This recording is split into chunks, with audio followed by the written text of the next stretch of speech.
sketch. This is sketch. Yeah. This is really. You weren't gonna play, and then you played. Then you sprained your ankle, and then you were like, "I'm done." And then you sat down, and then you came back in. Yeah, and well, you were like, "I'm just gonna play this area." Yeah, dude. So I only played in one part of the whole place because there was no holes there that I could see. But everywhere else, there was like these huge, like gnarly, like gopher holes. And I stepped in one and totally messed my ankle up. It was ridiculous, man. And then on top of that, the dude that's just cursing at everyone as loud as he possibly can. And he didn't, and you know, English was his second language, so some of the stuff didn't even make sense. Like, it's so weird. Does that guy still go and play every week? Oh yeah, he's there all the time, dude. He sometimes comes, he's drunk. He goes into the bar afterwards. And he's like the village drunk or something. I don't know how to explain him, but he's a character. Yeah, man. Yeah, it was. If anything, it was a very entertaining game, but I don't honestly know if I'll ever play that again. Not very high on the quality list, but it was memorable for you. Yeah, that's absolutely right. You have a memory. It was a really weird mix of people too, because there was like dudes that just showed up wearing jeans. Yeah, I'm telling you, man. Jeans and some old ass Nikes, just some like basketball shoes. I'm telling you, man. We've had people show up barefoot. Well, that's at least okay. I mean, I know, dude, man. when you roll in wearing some moon boots, Some moon boots. it was so funny. That's one of the appeals of that game. That's just all the different kind of walks of life you get. Yeah, no, that's true. That's true. All I'm saying, I mean, I would absolutely go and play that game if there were not huge holes in the middle of the pitch. If it was on a better field, yeah. Dude, even on the hill, like I don't even care that there's a hill and like palm trees and stuff in the way. That's, I mean, that's fine. Just the holes. You can't have like huge potholes in the middle of. It's so ridiculous.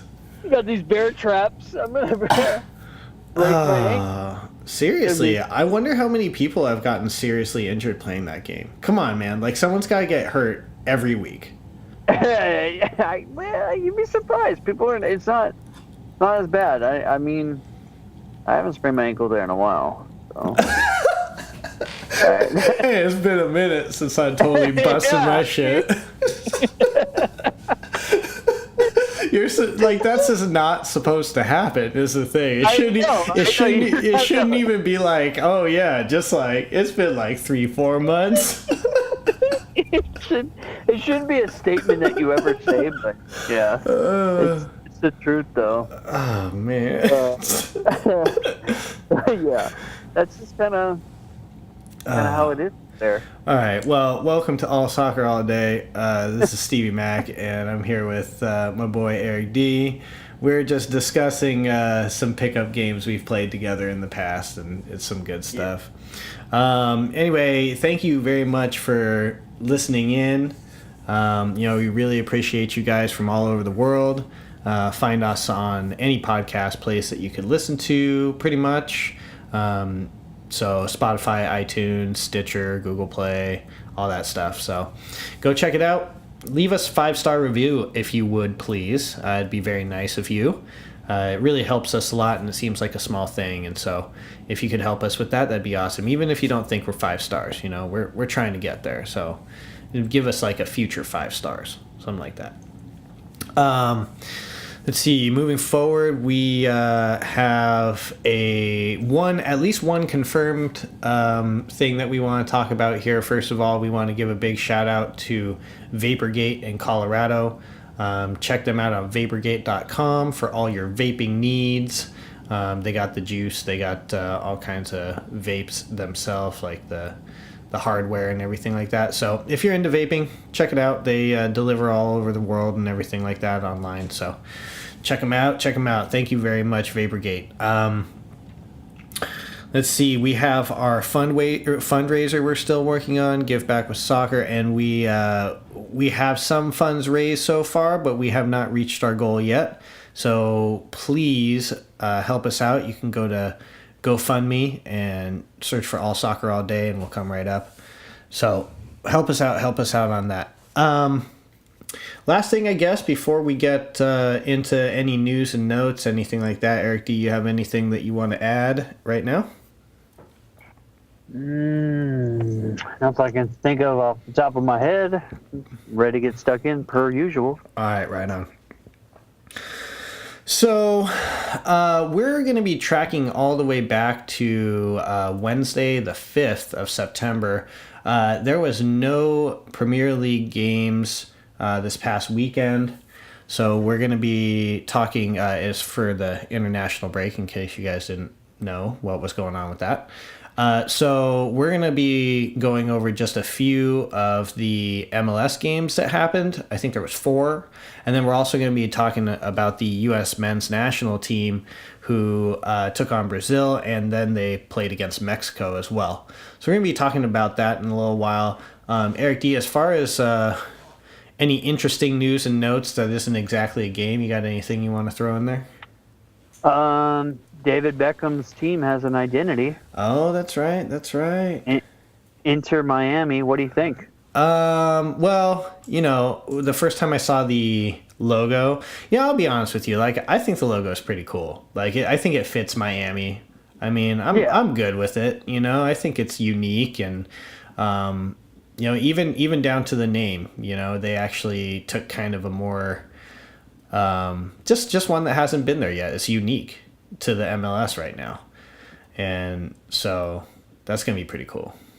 Yeah, it fits Miami. I like the color scheme. I mean, we're gonna have a team that's gonna wear pink, so yeah, it's all that's good. Gonna be cool. More colors, different colors to the palette. Some people say that Inter Miami, the name is lame because they're borrowing from other clubs. It's interesting because we're getting to a point where MLS is starting to get you have the old school names Los Angeles Galaxy, and then it's LAFC, United this and FC this or Inter now, and so it's the traditional names, right? And so you're getting it's interesting because people used to mock the Los Angeles Galaxy or when the Kansas City Wizards, before they became Sporting, they used to mock all those names. And now that teams are trying to go the more traditional route to naming their club, everyone's oh, it's unoriginal. So you can't win, It's well, whatever. A hater's gonna hate, you know what I mean? So yes, exactly. Haters are gonna hate, so that's kind of what it is. I mean, personally, I think it's pretty cool and unique that the MLS teams of old, the OGs and the MLS have those names. I think it's unique and pretty badass, actually. So it's cool to know that there's history behind these teams that are the Portland Timbers and Seattle Sounders and all these teams that have traditional American style names, I guess, if you will. Yeah. And it's intermixing. It shows real growth, I guess, in my opinion about it. It's becoming more of a world sport, even though, I think a lot more people are going to have to start paying attention to MLS a little bit more. So I think it's cool. That's kind of getting mixed. So yeah, it is a cool thing, and supposedly the logo, those aren't flamingos, I don't think. Well, what the hell are they? Because they look like they're flamingos. I know they look like flamingos, but they're not. I forgot that. Many apologies to those in Miami and in Florida. They're another kind of bird. I can't think of the mandrill. But look it up. They're not flamingos. I know that you think they're flamingos, but they're not. I believe they're not, and I know everyone's gonna think they're flamingos, but they're I mean, everyone's only gonna call them flamingos. I know, right? No Watch their one, nickname. yeah. Watch them be like the people are gonna nickname them the flamingos, and then someone's gonna be like, "They're not flamingos." Yeah. Watch, it's gonna happen. But anyway, so yeah, David Beckham's Oh, one yeah, step you know closer. what? You're totally right, though. They're definitely not flamingos. Yeah, I mean, when you look closer at it, they're not flamingos. yeah, that's not. But yeah, here's hoping that. I mean, now he's got a logo, so I mean, it's one step closer for David Beckham and that whole group, and hopefully, I think they're trying.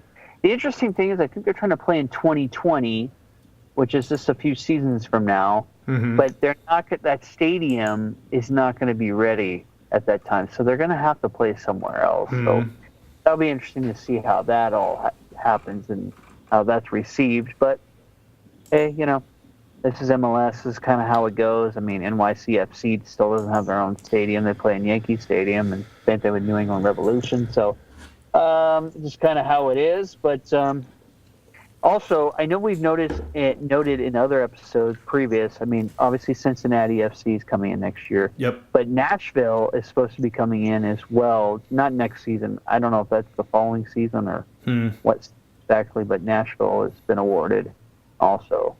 That's awesome. I really, obviously enjoy the expansion of MLS. It's really showing that the nation itself is kind of, hopefully, gravitating towards the game more, and it seems like it is. I mean, the vibe I get as far as just the overall feel of support for the U.S. national teams, whether or not they're the women's or the men's, it feels like it's just stronger. I don't know, for whatever reason. Yeah. I would say to a certain degree, it's very regional right now. It's very local. Yeah.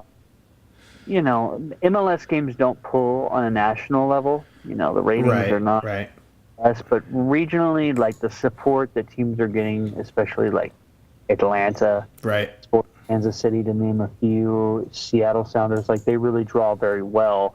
So that's good.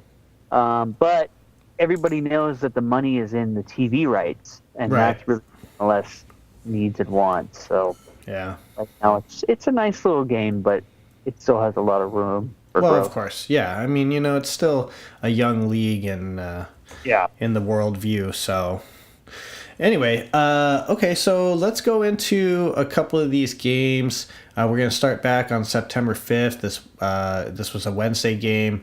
We had NYCFC and the New England Revolution facing each other. Eric D., what do you remember from this? Not much, besides the fact that I think NYCFC should have won. I feel like they dominated the run of play. I shouldn't say dominated, but I think they had the better part of the run of play, and it was a smash and grab kind of deal for New England Revolution. The kid, I can't think of his name right now, got his first goal, I believe.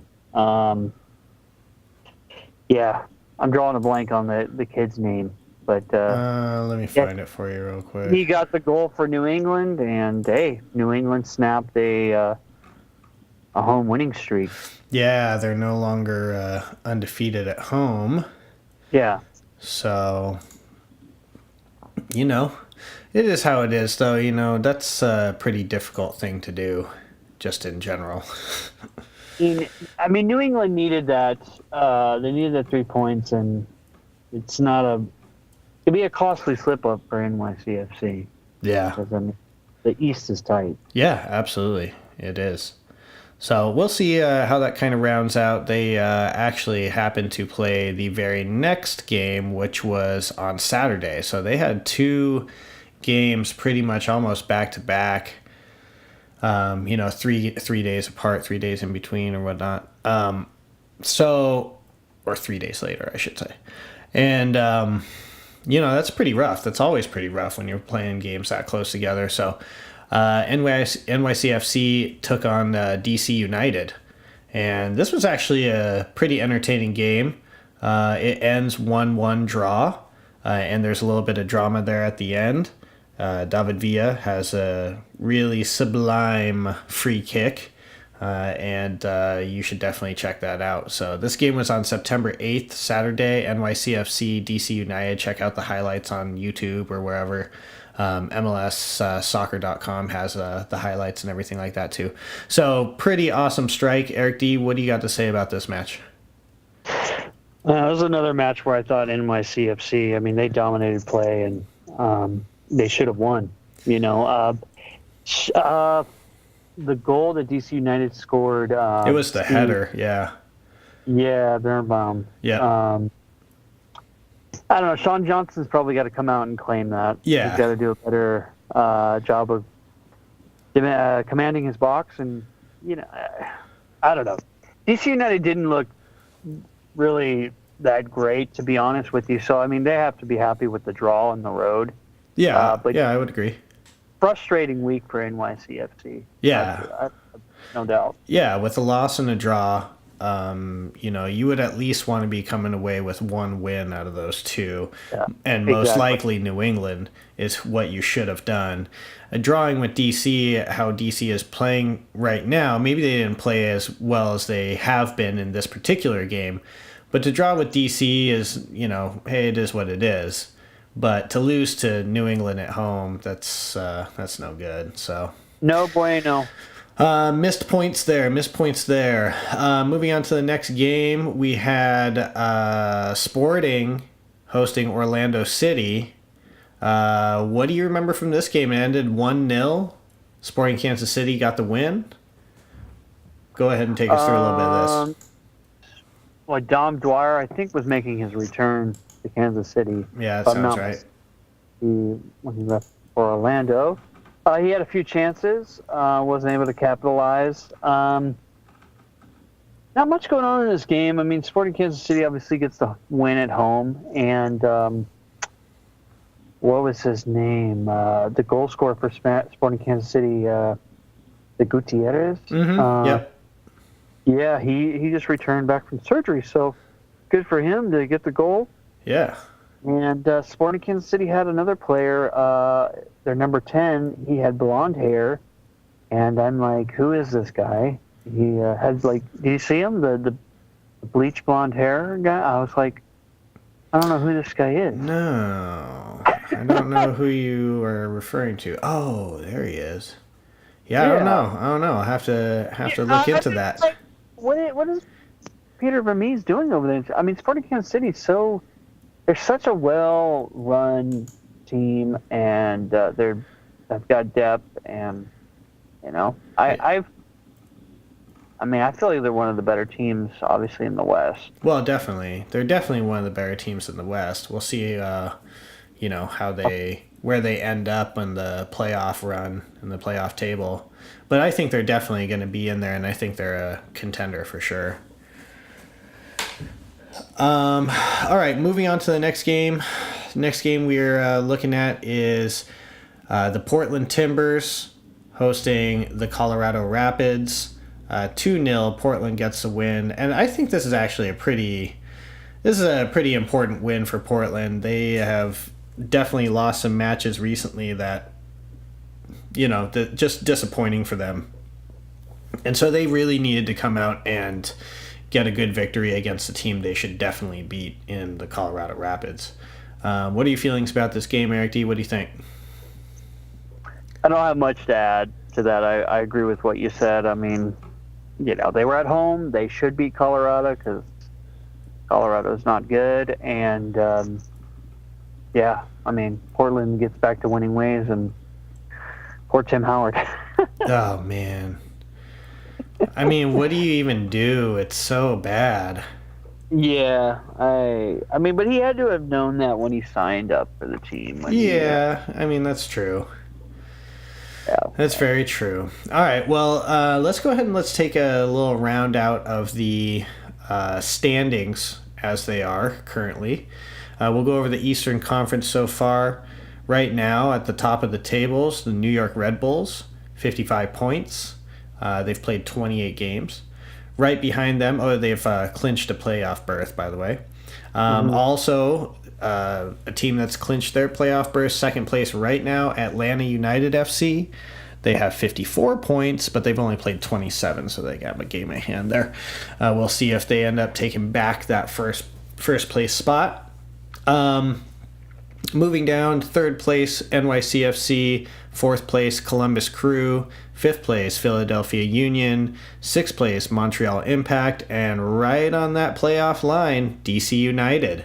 They're making a push. They're within striking distance, and they have a game at hand against Montreal. If they get a win, and Montreal loses, or if they draw, they'll be tied with Montreal. If Montreal loses and DC gets a win, then they will be moving up to sixth place.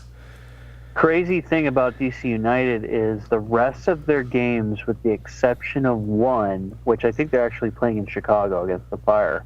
They're playing them all at home. They should definitely get that win.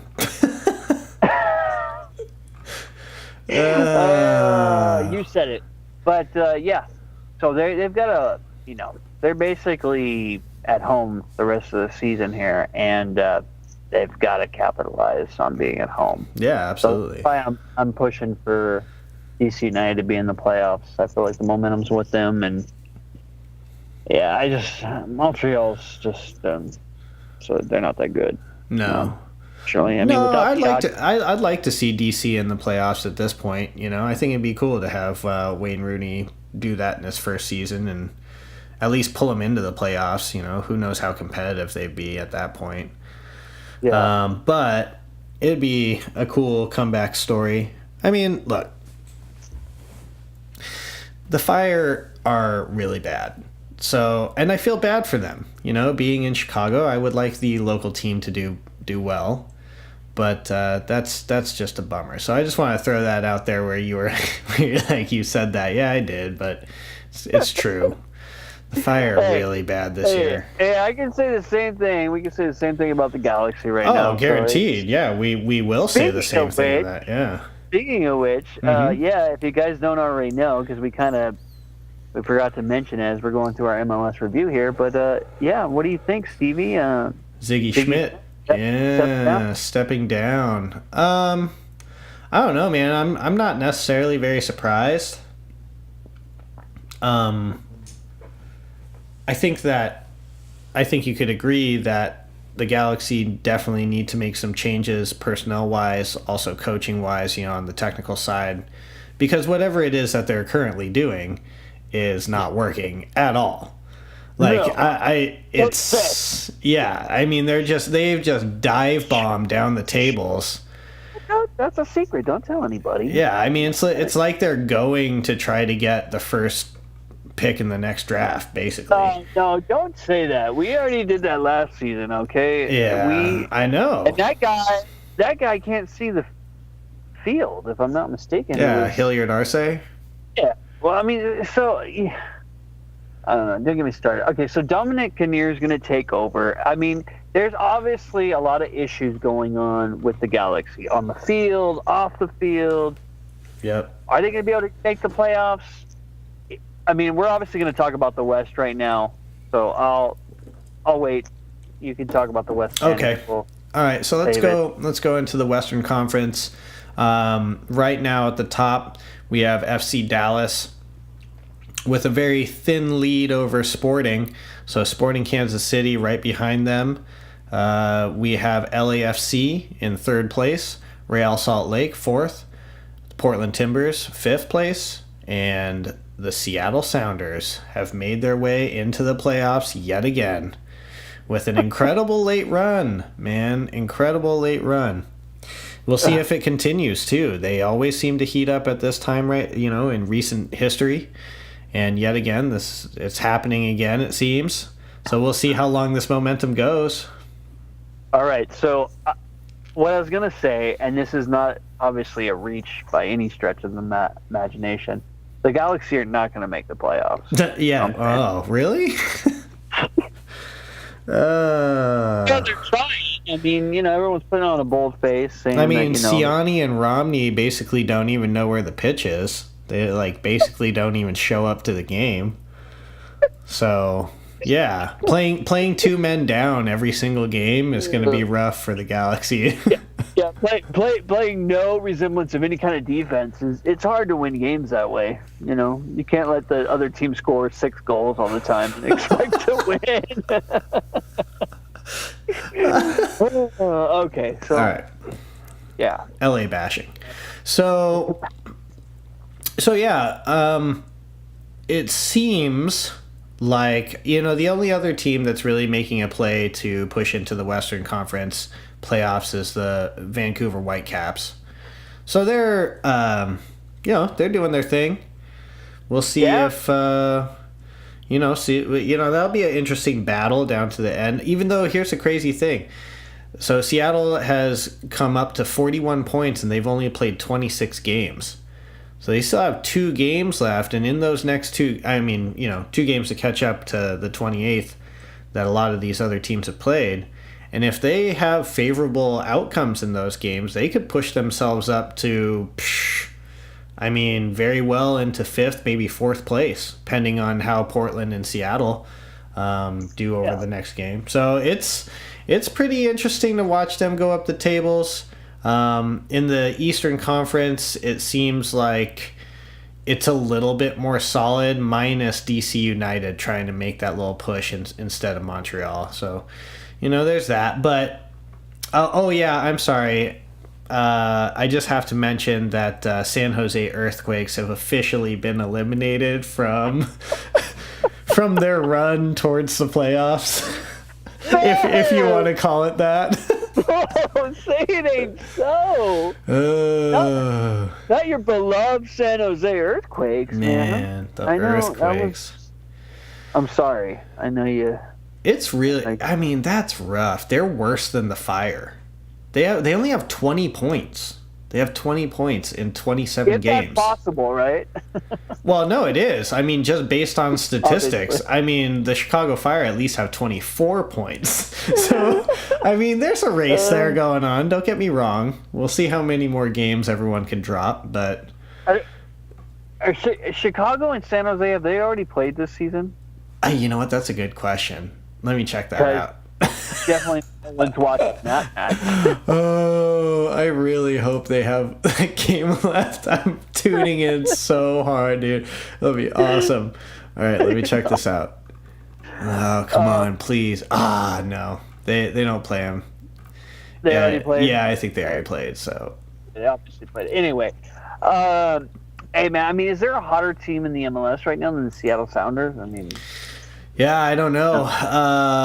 Atlanta was definitely on fire. They were definitely the hottest for some time, the majority of the season, it seems, with Joseph Martinez just blazing on everyone. But fun. Yeah, man, this is crazy. But right now, man, that's a good question. I think you're I'm right. I'm gonna answer it for you. No, yeah. No, there isn't. You're right. Yeah, I'm just kind of looking over the tables, and yeah, you're totally right. Seattle is just on a crazy winning streak. Didn't they win 8 in a row? Right? Yes. Yeah. So I believe that streak is obviously still alive. Yeah, that's ridiculous. Yeah. So. No, they keep doing this. I don't know how they do it. Well, okay, so let's look into this next week's games. Really the only thing that I'm going to go over are the teams that are kind of making a push towards the playoffs. We'll see who DC is playing, Montreal, those guys. Just kind of talk about the more of those instead of going into every single game. But the first one that actually does have some implications in the East, Philadelphia is hosting Montreal.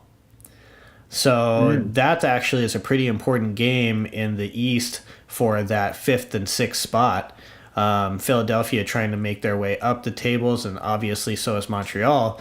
But if Montreal lose this game and DC has a favorable outcome, that would put them in the next spot. So let's go ahead and let's look at this is another game that definitely has some impact in the playoff race. FC Dallas hosting Columbus Crew. So, yeah, FC Dallas is on the brink of, if they drop another one, and again, like everyone's spot is at risk right now, it would seem. So that's going to be definitely a hard-fought match. Columbus is trying to move up in their own right, and FC Dallas is trying to maintain that top spot so that they get that bye and they get a break. It's looking well. I don't know. I don't want to say. Well, yeah, I'll just say it. Houston's also really bad, and so they're hosting the Portland Timbers. So Portland has a favorable matchup here, except for playing in Houston's actually not that easy. They actually have a pretty good pretty good home action. Let's see what else. Oh, here you go. All right, this is what you want. This is what you want right here. Vancouver hosting Seattle. That is what is up. So rivalry. Yeah, and also vying for that last spot here. This is this game is for the 6th spot basically. If I'm not mistaken. I think if Vancouver gets the win, then they would take that 6th spot. If they draw, then Seattle stays, and of course, if Seattle wins again, then of course they're moving up. But that's gonna be a fun little game there. I'm gonna check that out. That's 9 o'clock Eastern, I believe. No, that might be Central. 9 o'clock Central, so 10 o'clock Eastern, I think. Anyway, let's see. Who else is important here? Oh, San Jose and Sporting. Yeah, San Jose and Sporting. What? Okay. San Jose and Sporting. Yeah. Oh, okay. That was just another. Yeah, that was a San Jose bash. Sorry, it was pretty bad. At San Jose. So but I'm taking Seattle to win that match. Yeah, you are. Okay, what's the scoreline? Where are you gonna give it? I mean, they're in Vancouver, so. I'll go 2-1 Seattle. 2-1 Seattle. Right on. This is tough, man, because on this winning streak, it's hard to pick. It's hard to pick against them. Go with the hot money. I'll take Seattle. I'll take them 2-0. 2-0. Okay. So there we go. Sunday games. This game is also a pretty important game. This is going to be definitely impactful on the East. Although the New York Red Bulls have already secured a spot in the playoffs, they are taking on DC United. And so this is big implications for DC. This is an old rivalry. Yes. New York used to be the Metro Stars. The New York Red Bulls were the Metro Stars, and that's a founding rivalry right there. DC United and the Metro Stars were definitely fighting for the Eastern turf back in the day, Old foes. Yeah, so New York will be looking to keep DC down. DC will be looking to continue making their run.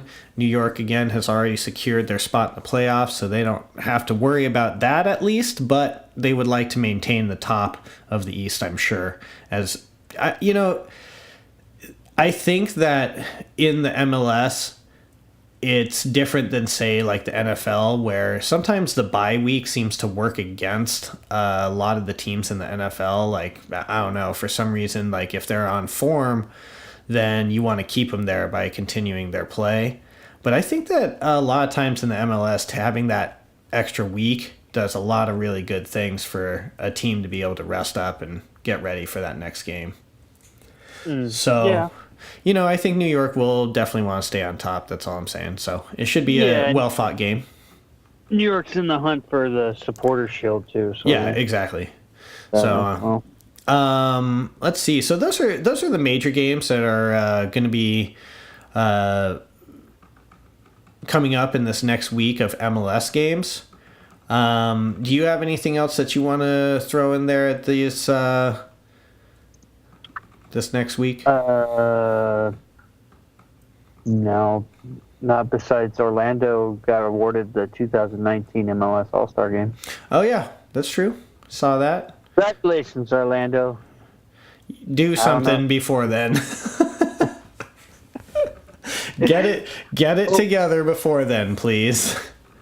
Hey, I mean, we have some time, and we'll probably talk about it a little bit more in the next episode, but I don't know if you know it, but the Campeones Cup and up here think it's on a Wednesday or something. It's not this Wednesday. I think it's the following Wednesday, or maybe it's Tuesday. I don't remember. No, it's a Wednesday. It's Wednesday.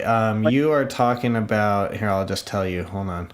You're talking about September 19th, Wednesday. Yeah. Toronto FC's taking on Tigres. Yeah, and basically a champions of champions between Liga MX and MLS. Mm-hmm. So that'll be interesting. Yeah, it's in Toronto. I'm definitely gonna do my best to check that out. I don't know where they're airing it yet, or if they're airing it. Maybe it might be on MLS Live or something. But it doesn't show who's airing it right now on the MLS website. So I'll have to. But that is, we're still 2 weeks away from that. Yeah. Next week, next Wednesday. Is it next Wednesday? Yeah.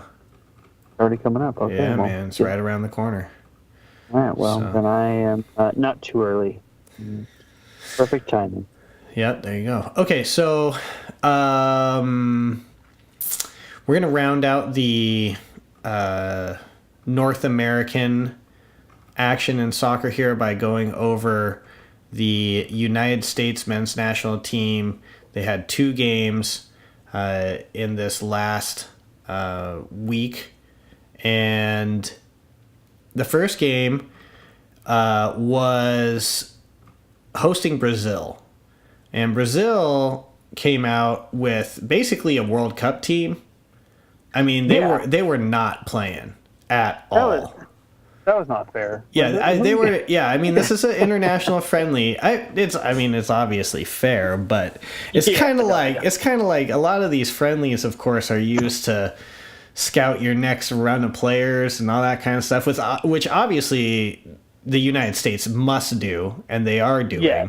And of course, there's a lot of talk in U.S. soccer about, the changing of the guard, so to speak, and how to handle that transition, and even the coaching and all these things. There's a lot changing in U.S. soccer. So they're putting out a very young squad playing against, like I said, basically a World Cup roster from Brazil. It's not even basically. It is. Like, you can put that on the field at a World Cup, and they would be a contender for sure. Oh, yeah. No doubt. So, let's, I just want to quickly kind of go over the lineups that they had, both for the U.S. men's national team and also for Brazil, and just kind of get your thoughts on this. So, we had Zach Steffen starring in goal, DeAndre Yedlin on the right, Miazga and Brooks in the middle, Robinson over there on the left back, Will Trapp in the middle. We had Areola, Adams, McKinney, and Green. Julian Green getting a start there in the kind of higher midfield, and then Bobby Wood on the top. So, I mean, you can see that there's so many young players in the United States lineup. And it just seems like they're doing what they need to do to figure out, what their next steps are, right? Yeah. No, I mean, there's a lot of wait and see with the program right now. It's kind of, I feel like they're in transition because obviously Dave Sarakin is not going to stay with the program. He's the interim coach. Ernie Stewart is the general manager for the program. He hopes to have a new manager in place by the end of the year. All indications right now are that it might be Greg Berhalter. Mm-hmm. If Greg Berhalter is, he's really sought after right now. It's either going to be possibly he's going to take the U.S. job, or maybe he's going to come coach the Galaxy, or maybe he'll go with the Crew or stay with the Crew, or maybe go to Austin if they move to Austin, unfortunately. Right. And then there's also talk about Peter Vermees and Caleb Porter for the position as well. But once you get a manager in, then we'll get an idea of what his philosophy is going to be and what he's going to play. Because right now, it's just it's good to get these young kids some minutes, get them a run, see what we got. But when you know that the manager that's in place right now is not going to be the manager in 6 months, it's hard to say what what the U.S. program is going to look like. Obviously, Christian Pulisic did not play in either one of these friendlies, and he's going to be in the starting 11. Of course. There's no doubt about that. It looks like Brooks and Miazga might be our center back pairing for the future. Obviously, DeAndre Yedlin's going to be in there. Mm-hmm. Steffen's looked good in goal so far. I don't know who the number one is exactly. Robinson, I don't know much about him. Kind of an incomplete. I don't know if Will Trapp belongs at this level. He kind of feels like maybe he's not. But. Yeah, so, I mean, but this is exactly kind of what we were talking about. This is... I think that obviously the reason they're doing this and putting these inexperienced players in the world stage is because whoever takes over is going to need to be able to look back at these games, see how everyone plays, go over tape. And so it's almost like just collecting information, collecting data is all it is. And that's exactly what the United States needs to be doing. So on the other side of the field, though, this is what's funny. So you heard ours. We got a lot of youth coming out. Julian Green, McKinney, Adams, Will Trapp, like you said. And so a lot of youth. On the other side of the ball, we have Alisson starting in goal, Felipe Luis, Thiago Silva, Marquinhos, and Fabinho. That's their defense. In the midfield, Coutinho, Casemiro, and Fred. And up top, Neymar, Roberto Firmino, and Douglas Costa. It's ridiculous. Yeah, no, it's stupid. The squad that Brazil brought for the game. I mean, like you said, basically they brought a squad that could play in the World Cup today. Absolutely. The World Cup squad. And I guess the fact that we only lost 2-0, we should be happy considering that we're playing a very transitional young squad. Yeah. So okay, so I just want to say, based on what you're saying, and I'll definitely let you finish here, but so I went out to watch this game with a buddy of mine, and our only thing that we were really hoping for is that we didn't give up just any completely shit goals. Like terrible, just like giving the ball away in a terrible spot or a bad clearance or something like that. That's just like JV stuff that can't happen on the national stage.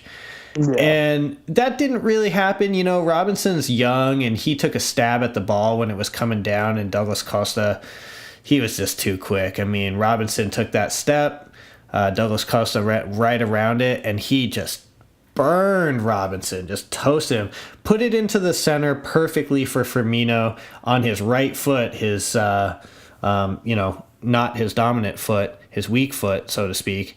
And, it was just a simple goal for Firmino, who was just hanging out, making an easy run. So that wasn't like the best, it wasn't the best showing there. But again, Robinson's young. He's going to learn from that. He has to, He's probably relied on his pace and a lot of these things in the past in case he misses something like that. But you just can't do that against, people of the caliber of Douglas Costa. You just can't do it.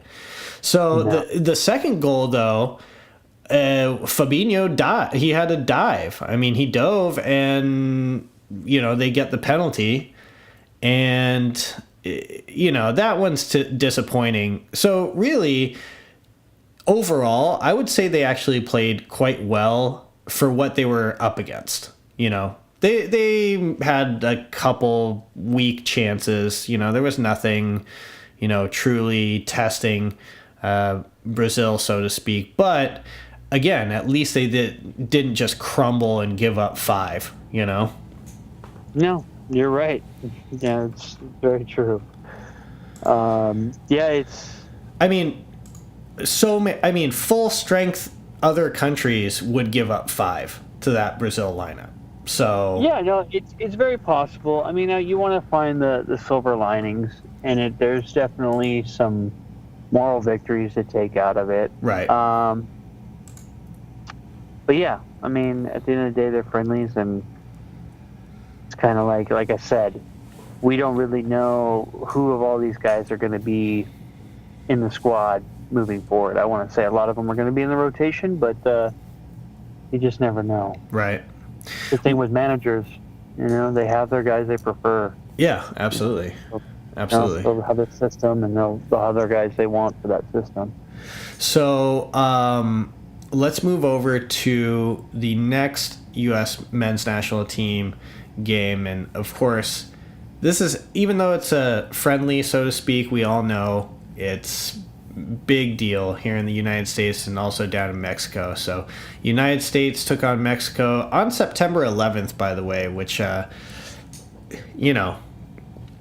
a pretty significant thing here in the United States. And the United States men's national team, I'm sure, wanted to go out and put on their best performance as they are representing our country. So they again played a very young team.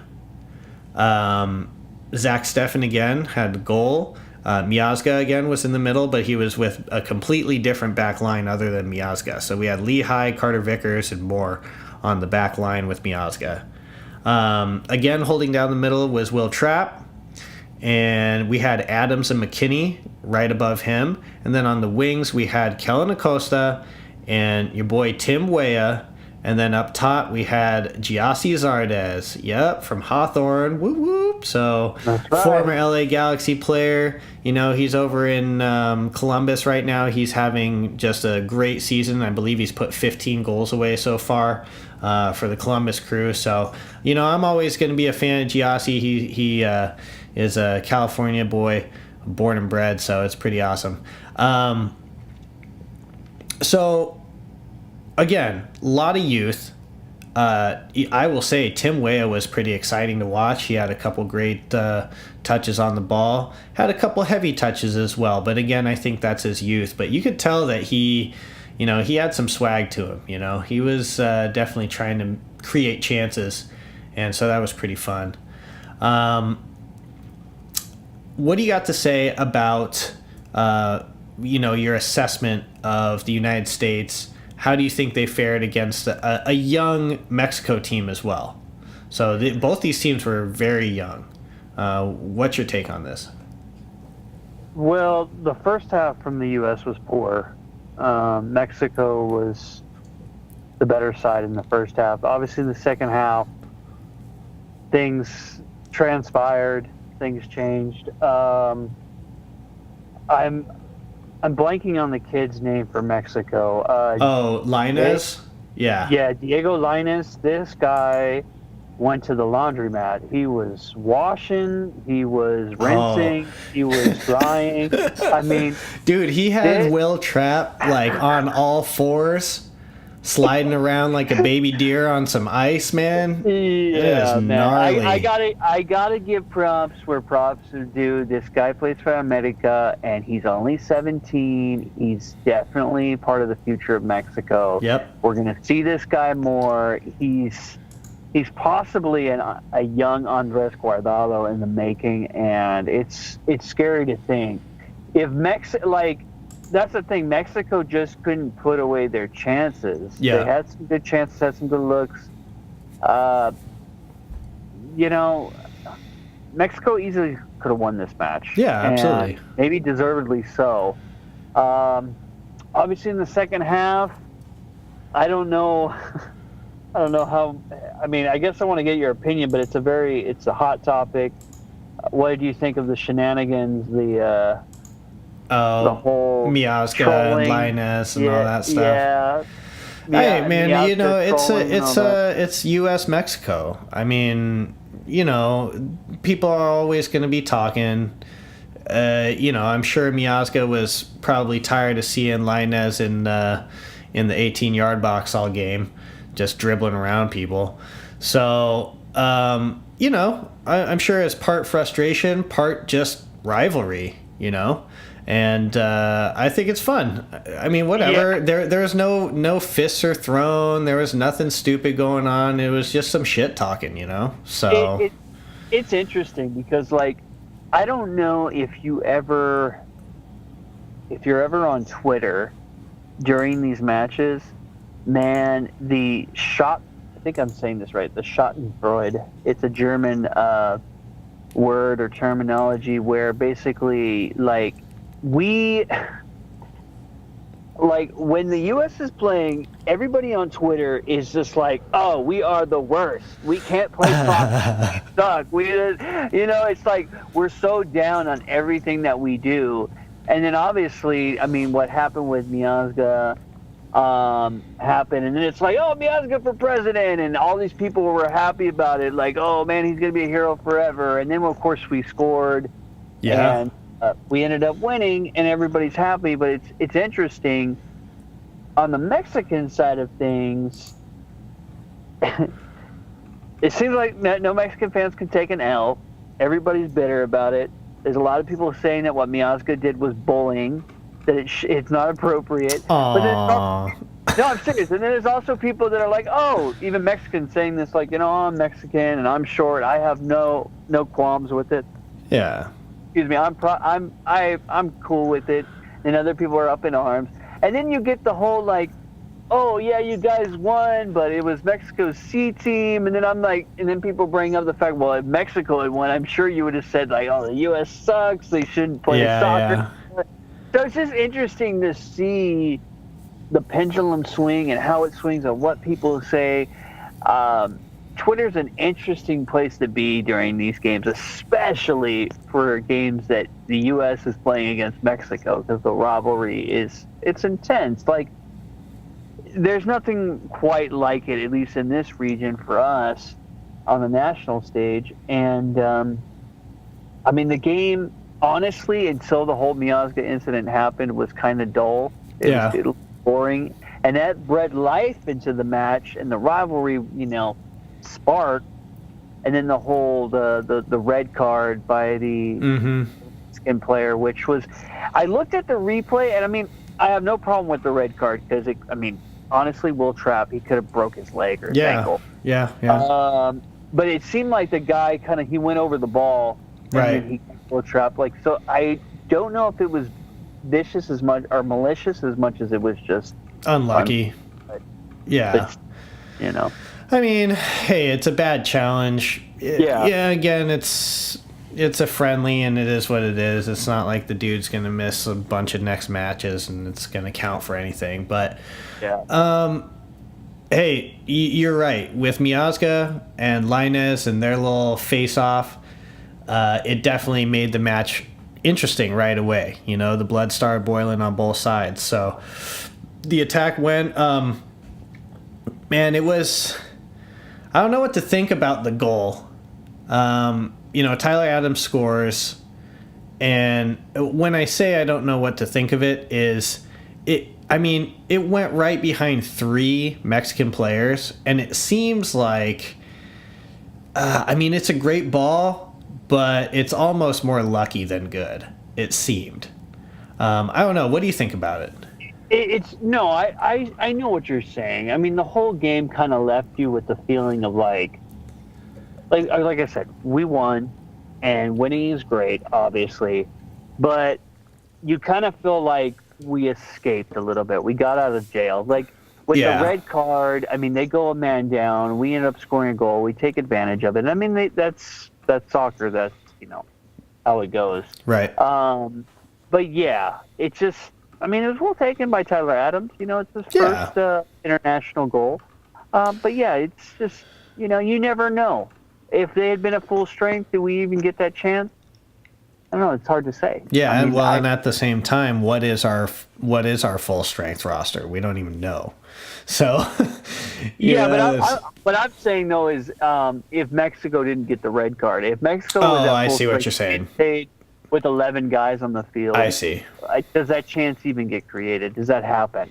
The opportunity present itself? Because we weren't doing a lot necessarily going forward. A lot of people were saying that we're very defensive. We started a bunch of defensive midfielders, and it just it was kind of, in a way, it kind of felt like the U.S. of old, or at least recently, where you just kind of play more defensive. You're countering, you're kind of devoid of attacking ideas.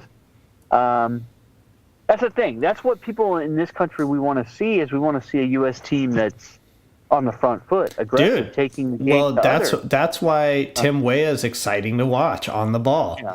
He's not making the plays yet. he's not creating the way he's going to in the future, especially playing in Paris with, the likes of Cavani and, with Neymar and the Mbappe. These guys are just like the best of the best. When he's on the ball, it's definitely trying to create, like I said before, and that's definitely exciting soccer. That's like you said, that's what people want to see. And we definitely have been more of the defensive minded team, countering when we can, which, it makes for boring soccer, that style of play for us. Yeah. Well, I mean, it's interesting because you have those that say that, we lost the fighting spirit. We used to be the underdogs and, we have to, a lot of times we weren't the best team on the field, obviously, but we were going to fight tooth and nail to the death. And now it's more like we're not doing that, but we're definitely not good enough to be kind of blasé about it. Mm-hmm. So we're kind of like left in this gray area of like, what are we doing here? I mean, I think the program really is at a turning point. It's going to be interesting to see what happens here going forward. And all that really starts with the manager. Mm-hmm. He's, put in, his coaching style, his philosophies, and all that. Mm-hmm. Well, that will definitely be something we talk about in the future as that develops, as far as the U.S. coaching staff and who ends up being starters and who's developing into what looks like the future for the U.S. national team. But until their next game, I guess we'll leave this at that. United States comes away with the win, 1-0. And, it's a friendly. Sorry, Mexico. Yeah. All right. So one more thing that we're going to be going through. We're not going to be going too far in depth to this, but we do want to kind of go over some of these more exciting matches coming up. The UEFA Champions League. And that's right, man. It's already that time of year.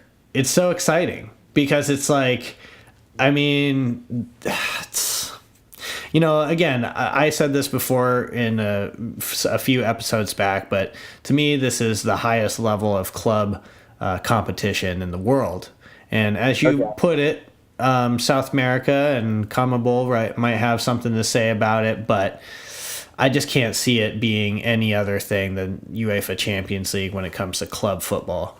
So let's go over some of the groups here. We'll just take a quick look in there, see if we have any particularly interesting things to talk about, and then we'll go over some of the bigger matches of Match Day 1 that's coming up just next Tuesday. So Group A, we have Atletico Madrid, we have Dortmund, we have Club Brugge, and Monaco. So, Atleti and Dortmund, of course, kind of stand out there. Monaco's not a bad team either. But it'll be... that's the thing with the Champions League. There's going to be so many exciting, good games. And the great thing is it's actually real competition. These aren't friendlies. It's none of that. Like, this is the Champions League. So you'll see full-strength rosters. You'll see people... really going for everything, This is the biggest club stage. Yeah, that's right. So, anything you gotta say up there? Atleti, Dortmund, we got Christian Pulisic over there with Dortmund. He's gonna have some pretty intense games in the Champions League. So, let's see. Go ahead. I'm sorry. Are we going over the group here? Well, yeah. Go ahead. Yeah. What do you got to say? Group A. No, I mean, I think just off the top, I probably fancy Atleti and Dortmund to go through. Yeah, I'd agree. Monaco is definitely going to give those two clubs all they can handle. I think Club Brugge is probably, on the outside. They're just kind of making up the numbers. I mean, they'll be formidable, but yeah. Yeah, there's too much quality on Atleti and Dortmund, and even Monaco. Monaco's right there. So, okay, Group B, This is an exciting group, definitely. Barcelona, Inter Milan, PSV Eindhoven, and Tottenham Hotspur. So yeah, there's some power, some serious action going on in this group. Might be the group of death. Yeah, I mean, we'll go over some more that are pretty gnarly too here in a minute, but right now, yeah, Barca, Inter Milan, PSV Eindhoven, Tottenham, that's going to be an exciting group to keep an eye on. Messi, Harry Kane, man, Perisic over in Inter, Mertens in Inter. I mean, it's going to be some good stuff, man, some good stuff. Go ahead. I would... What's your initial feel? Probably Barcelona and Tottenham coming through. With Inter Milan at any moment in time possibly breaking into? Yeah, I could definitely see one of those, Inter probably maybe taking Tottenham spot. I want to feel like Barcelona's going to get out of the group. PSV, classic Dutch club. Yeah. A lot of famous players came through that club. Mm-hmm. Mexican Chucky Alonso, I believe, is on that club, is on PSV. Well, I mean, PSV is obviously, I just think they're the next tier down from these other clubs. Barca, Inter Milan, Tottenham, they're just not quite up to that quality. So I think Inter and Tottenham are going to be fighting it out. You'd like to think that Barcelona is going to get out of this group still, even though they got some tough competition. Yeah. So, all right, moving to Group C, we have Red Star Belgrade, Liverpool, Napoli, and Paris Saint-Germain. Paris. So Group C is pretty stout too, with Liverpool, Napoli, and PSG. I'm sorry, Mertens is on Napoli, not Inter. But what are your thoughts about this first game coming up for Liverpool? They're taking on PSG. I'm pretty excited for it. This is Tuesday, the 18th. Are they at home, Liverpool? I think so. Let me double check. Hold on. My first feeling on this one is that... they're at home. They're hosting.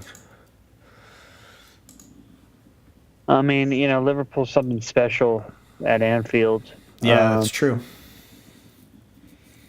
It's not going to be easy against a PSG team that's got, that kind of talent up front. I feel like Liverpool and PSG are going to come out of this group. Yeah, Napoli's no joke though. Yeah, no, they're no joke. You can't sleep on Napoli and Red Star Belgrade. I mean, they have some intense supporters, but I don't know if they're going to be able to keep up to travel or be. I don't know what the situation is there, but yeah, it's they're obviously lower on the totem pole in Group C. Exactly. So, my initial thought is Liverpool and PSG get out of this group. Napoli's fighting for that spot. And really, I think any of those three could get swapped out. I don't think PSG is like a lock. And I don't necessarily think that Liverpool's a lock either. I think Napoli is right up there with the competition. And, they might give them a run for their money. And so we'll see how this first game starts with PSG visiting Anfield, because that might give you just a good gauge of where Liverpool is at. Obviously, they're performing in the Premier League. They're at the top of the table there. But, their next run of games, I think like next 7 games, are just absolutely disgusting. They're playing such ridiculous talent on the other side of the ball. This next run is going to be absolutely grueling for them. So, and it's starting with Tottenham, actually, this Saturday morning. So Tottenham followed by PSG, pretty much back to back. So this is where Klopp's going to make his money. Yeah, that's right. What he does with his squad, how he, his substitution patterns, his squad rotation, all that. I'm interesting to see. It's gonna be fun to see when Shaqiri, Daniel Sturridge, Fabinho gets some runs for Liverpool. It's gonna be like you said, watching Klopp and his squad rotation and how he decides to move these players in and out, playing against these teams like PSG early in the Champions League should be fun. Let's move on. Group D, Galatasaray. I always say that incorrectly. Galatasaray. Yeah. Moscow, Lokomotiv Moscow, Porto, and Schalke. So this group has a lot of teams that are just kind of that second tier. This is really a toss-up. I would agree with that. I totally think toss-up. I'll stab at it and say Porto and Schalke, but who knows? Yeah, I guess I'd go with the same thing. I'm gonna cheat. I'm gonna look off your homework. So we have Group E: Athens, Ajax, Bayern, and Benfica. Bayern obviously looks like the strongest of these four. Did Bayern get an easy group or what? I'm sorry. I know. That's a soft group for them. Yeah, I totally agree with you. So we'll see who fights it out for that second place. I think it'll be between Benfica and Ajax. But, coin flip between those two, I think. Bayern definitely coming out. Group F: Hoffenheim, Man City, Lyon, and Shakhtar Donetsk. Yes, that's good. You said it right. Obviously Man City going to come through that group, and I don't know. I'll take Lyon. Yeah, I will too. I want to see Memphis Depay dance on some people. It's going to be fun. Dude, he's a beast, man. Violent. Yeah, except when he was playing for Man U. Well, that's true. Well, whatever. He's doing his thing over in Lyon, so that's cool. Group G: CSKA Moscow, Real Madrid, Roma, and Plitzen. Sorry if I'm mispronouncing these things. I'm going to take Roma and Real Madrid, obviously. Don't really have too much to say about that either. Group H: Juve, Man U, Valencia, and Young Boys. So this is definitely going to be interesting with Valencia, Man U, and Juve, seeing how Man United, how they perform. What's going to happen, man? That's the big question over in Manchester right now. Is it the third-year curse of Jose Mourinho, Yeah, you got to think that Man U's got enough to get out of this group. You would hope. Yeah, for their sake. Yeah, exactly. It's not going to be a good look if Man U crashes out here at the group stage. Yeah, agreed. So, just to go over some of the more exciting games on match day 1 with the Champions League. Inter Milan taking on Tottenham. That's going to be a good game. We have Monaco taking on Atletico Madrid. That should be fun. Liverpool hosting PSG. Big game there. And let's see. Those are some of the bigger games on Tuesday, which is the first set of games. Wednesday, the following day, the 19th, Real Madrid and Roma. Right away, they face off. Valencia, Juve, and Man City, Lyon. That should be fun. And, Manchester United get Young Boys for their first game, so they should have a good start, hopefully, for them, right? Yeah, 3 points needs to be. Yep. So some exciting games coming up for the Champions League. We'll keep everyone kind of filled in on what's going down there. Again, we're doing the Premier League as well as the MLS. tacking on the Champions League. It was probably going to be quite a bit, but at least we'll keep track of the. I believe that as more of these competitions are kind of starting and going on, we'll probably spend less time going over some of the matches that are a little bit less impactful, and sticking with some of the bigger teams from each of these 3 different leagues: Champions League, Premier League, and MLS. So, should be good stuff. Eric D., do you got anything else that you want to say, you want to add into this episode right now? Are we going to preview this week's games for the English Premier League? Yeah, we can. I think we actually did on the last episode, because I believe we took our guesses Did we do our predictions? Yeah, we did. Yeah, I have them right here, actually. So, okay. Well, I'll just go over the predictions real quick. Tottenham, Liverpool, you took Liverpool 2-1. Oh, wait. Yeah, this is Premier League, yeah. I took it as a draw, Tottenham, Liverpool 2-2.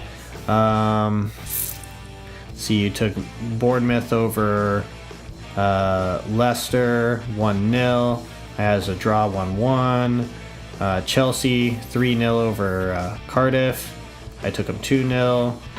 Let's see. Palace over Huddersfield, 2-0 for you. I had 1-0 Palace for me. Fulham and Man U. You take 3-1. I took 2-0. Oh, that might be City, actually. Manchester City. Yeah. Let's see. 2-0 Arsenal over Newcastle is what you chose. I had a draw 2-2. I might want to take that one back, but too late now. You had Watford with the win over Manchester 2-1. I had a draw 2-2. Let's see. You had Wolves 1, Burnley 1. I had 1-0 Wolves. And you called a 0-0 West Ham United and Everton. I said 2-1 West Ham United gets that first win. I also would like to change that one, but it's too late. Yeah. Can't do it now. So it should be a good week. Pretty excited. Saturday morning, early morning. So, as they say, all rise for Premier League mornings. It's going to be a lot of fun. And I'm supposed that we will probably be catching you guys soon. Hopefully, we have you guys tune in on our next one with the review about these games that we just went over, as well as a look into the next week. Eric, do you got anything else to say? That's about it, guys. Like always, enjoy the games and... What is it, Stevie Mac? Don't hate. Don't hate.